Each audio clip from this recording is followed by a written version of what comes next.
Hi, welcome to my first devlog of my game, inspired by CSGO and Valorant first-person shooters. And I decided to recreate it with spaghetti. No, I don't mean those. I mean this kind of spaghetti. Yes, you heard me right, on Blueprint in Unreal Engine. So, I started the project in the first place because apparently I need to get funds for my main game I'm working on, and probably I will do a video about it, maybe. And because I wanted to challenge myself, I decided to make it multiplayer, and oh boy, that was a mistake. Point 12 systems and project review right now is running on multi.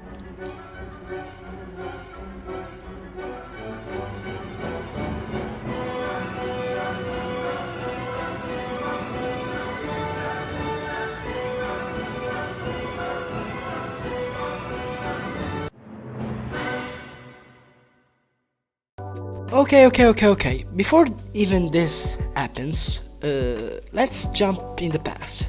So before even starting the actual project, I needed to think how the game would feel for the player. It had to be fast, fun, movement-based, and special abilities included.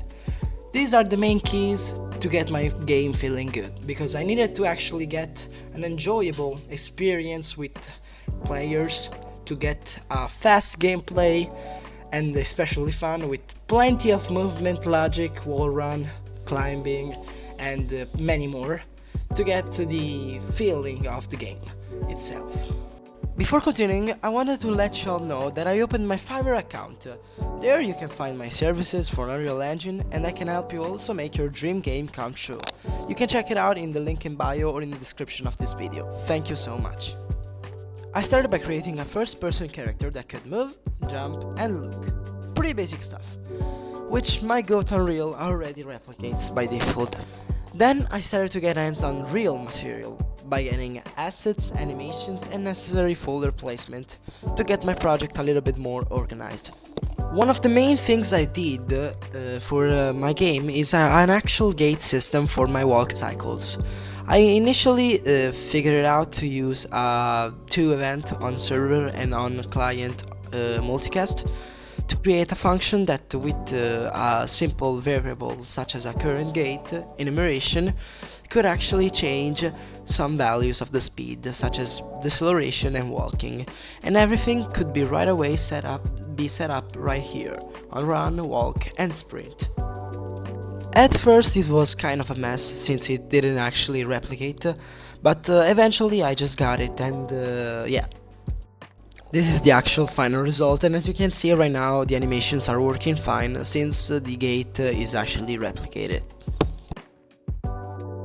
We got our wall run component, which is basically everything is replicated, and yeah, I am not probably gonna talk about it because it's quite a lot, and I don't think we could actually explain it in just one video, and probably neither two. The thing that is surely simple is the actual aiming. I basically run this on server, and like I said before, run it on every single client. And once I aim, I set my variable is aiming to true, and if my weapon state, which can be set if we have a weapon, is equal to armed, we could actually spawn a line trace in the socket of our weapon, which we have here, and aim the targets. The thing which was really complicated, and it's now really experimental, is our actual vault calculation. In fact, we can actually vault by doing some functions here, by calculating pretty much every value of the wall, such as thickness, wall height, and much more. We can actually proceed to imply our vaulting. As you can see, we got a little bit of stuff going on here, but once it's eventually done, it just plays an animation with a jump helper to actually create the vaulting. As you can see, the vaulting here is working fine with pretty much every obstacle except the one of the bottom left, which is basically still work in progress and needs also plenty of code. We got our animation blueprint, which is basically the ones that put every animations into the game and actually make it feel good, which is one of the my most precious thing I've ever done. In fact, is basically running in root motion. It has 4 state machines, which are basically controlled for different type of tasks: transition, jump controller, state controller, and idle state, which will, of course will have their own proper animation that can be set up in our actual function here.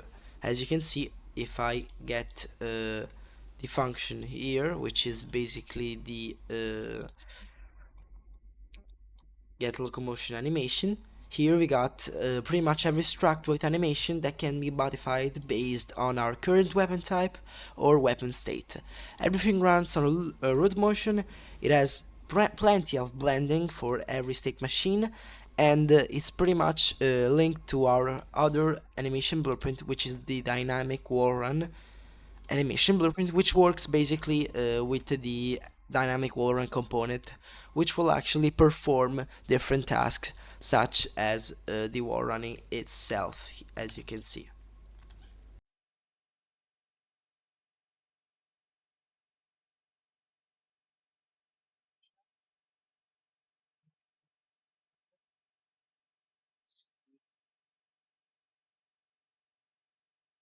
Thing I want to talk about though is the actual update weapon server, that it actually changes the weapon mesh and proceed to actually get new weapons each time for an array.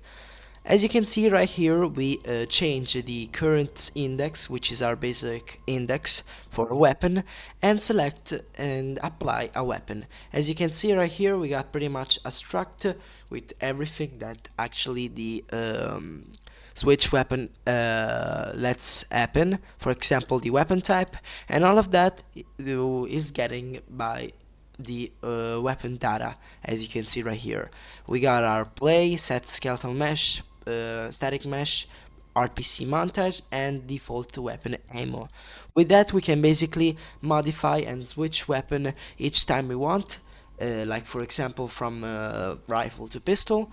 As you can see right here, it's really in its early development, but as you can see, we got our first rifle, and after that our actual pistol, which doesn't have animation yet.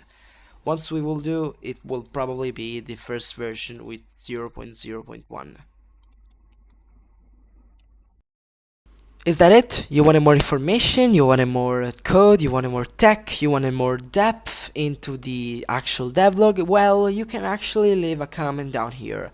Based on the fandom and what you are aiming for, I will try my best to make this devlog shorter or longer, more in depth or more simple. In any case, I appreciate that you're watching this. Make sure to like and subscribe, and I will see you into the next video. Go watch my Fiverr, please. Bye.